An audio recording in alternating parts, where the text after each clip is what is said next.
For this video, I will explain two more Half-Life icebergs. Some of the things in both of them I've already explained in my other iceberg video, and I will skip over them. Also, make sure to check out my other iceberg video after. Aperture Science is a scientific research organization just like Black Mesa featured in the Portal games. They have been rivals with Black Mesa for many years. In the second map of Half-Life 2, you come across a playground, and when you approach it, you can hear distant screams of children. In October of 2003, German hacker Axel Gambi hacked into Valve and leaked an unfinished version of Half-Life 2 onto the internet.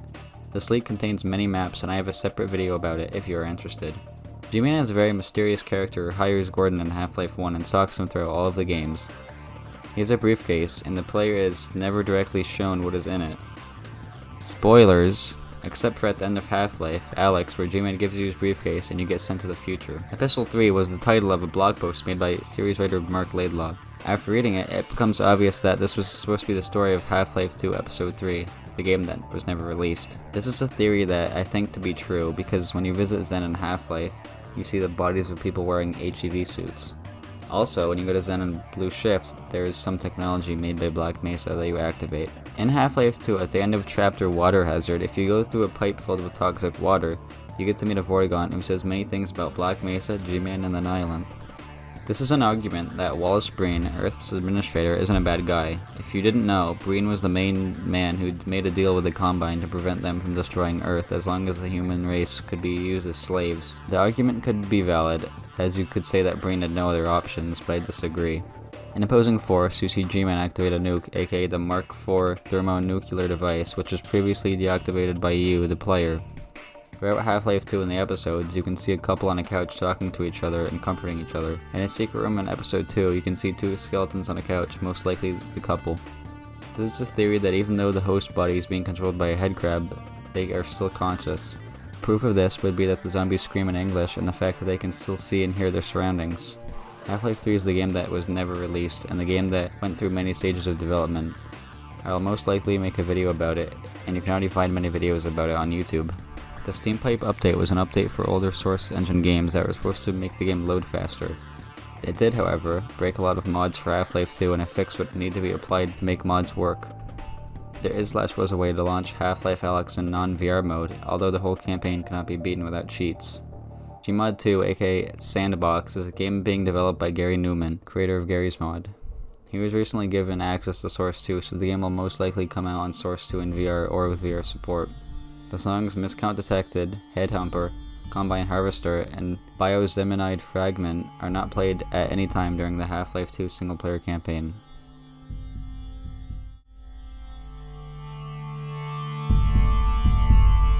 In the Half-Life 2 beta, there was supposed to be child workers. They were to work at a cremator factory and were cut because of the suppression field.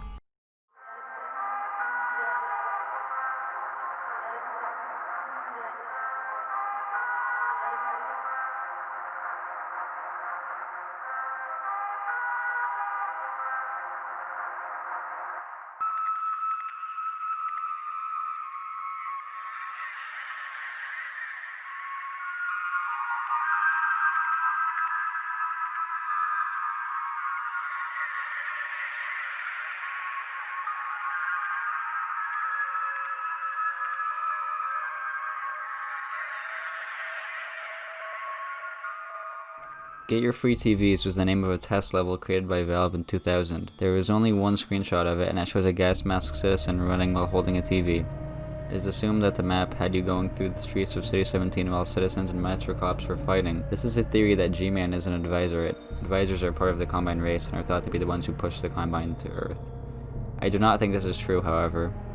This is another theory that Russell from Half-Life ALYX is Laszlo from Half-Life 2. There is no proof of this, and the one reason people might think this is because Russell's model is called Laszlo in the files. Green Grub is the name of a Twitter account made by the series writer Mark Laidlaw in 2012. It isn't clear why it was made, but it was used to tell a story about Vortigaunts and advisors. In Half-Life 2, Eli wears a Harvard shirt, but for some reason in Episode 2 it changes to a generic diamond pattern shirt. Sheeple is the name of a low-res citizen model in Half-Life 2's files. The Crab Synth is a Half-Life 2 enemy only seen at the end of the game in the Citadel. You were originally supposed to fight it at one point, but the fight was cut for unknown reasons. In Half-Life 1 in Gordon's locker, there was a picture of a baby, presumed to be his child. Nothing more than that is known, though. In Half-Life 2, Barney mentions that something bad happened to a cat during their teleporter's failed tests, and ALYX really wants to know what cat. The non-mechanical reproduction simulation is the replacement for sex that was made because of the suppression field. Civil protection are promised use of it if they sign up.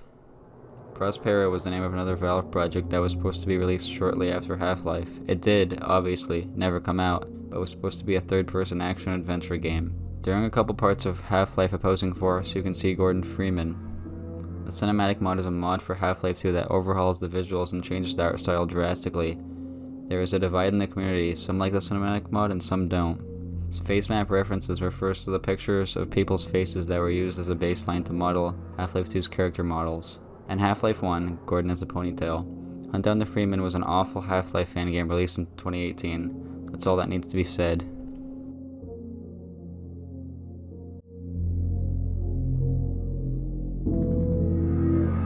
In Half-Life ALYX, there are zombies that wear many different types of clothing, and when you go to the zoo, they wear the zoo worker's outfit. This stuff could either refer to A, in Half-Life 2 when you get teleported you see some things, or B, in the Half-Life 2 beta there are many scenes where he would make you hallucinate. Spoilers, the ending of Half-Life ALYX changes the ending of Half-Life 2 Episode 2, and is thought to be an alternate timeline. For some reason, if you have a CD containing music inserted into your PC's CD drive, it'll replace the music in-game with whatever music is on the CD.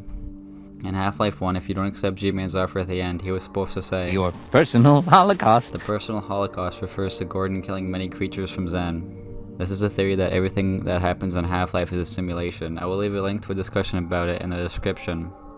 In Half-Life 1, Gordon is 27. At the end is taken into stasis, as in time doesn't pass for him. Then, in Half-Life 2, he's taken out of stasis and is technically 37, even though he looks like he's 27. If you play the zombie screams in reverse, you hear someone yelling in English. God, help! Help me! In the chapter We Don't Go to Ravenholm, you can sometimes hear distant screams.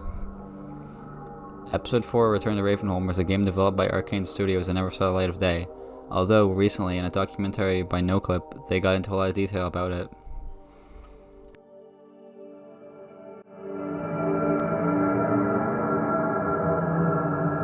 There's no evidence for this.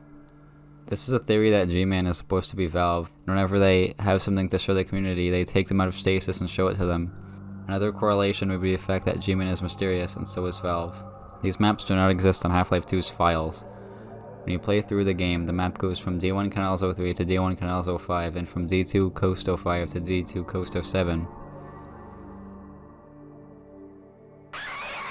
In the Citadel in Half-Life 2, sometimes you can hear distant screams. At the end of Half-Life 2 in the Citadel, you can hear a distant instrument being played, probably a piano.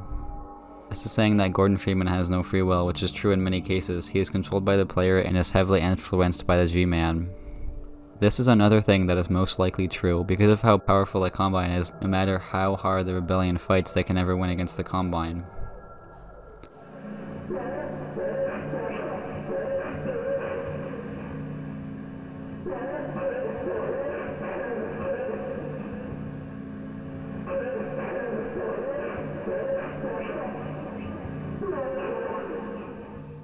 At some point since Half-Life 2 was leaked in 2003, someone released a soundtrack and called it the official Half-Life 2 beta leaked soundtrack.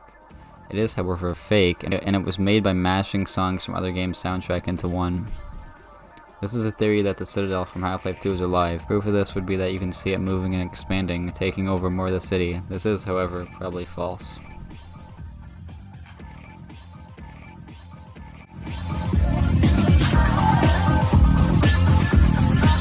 In the 2012 Valve Employee Handbook, in the Timeline section, it briefly mentions Kraken Base in the Borealis. In the Half-Life chapter on a rail, you can hear these eerie screams. JBMod came before Gmod and was like a very basic version of Gmod. Gmod was made after JBMod wasn't updated for a while. Kingpin Life of Crime is an FPS made in 1999. Its atmosphere is very similar to the atmosphere of the Half-Life 2 beta, specifically City 17. This is the same thing as who is playing the piano. You can hear distant music in the Citadel. That was all for now. I hope you enjoyed this video. I know it took me a while to make, but it's because I haven't really been enjoying making Iceberg videos. This is probably going to be my last Iceberg video, like, no matter what. I still do plan on uploading on this channel though, just not iceberg related stuff, so make sure to subscribe if you want to see that. That's all.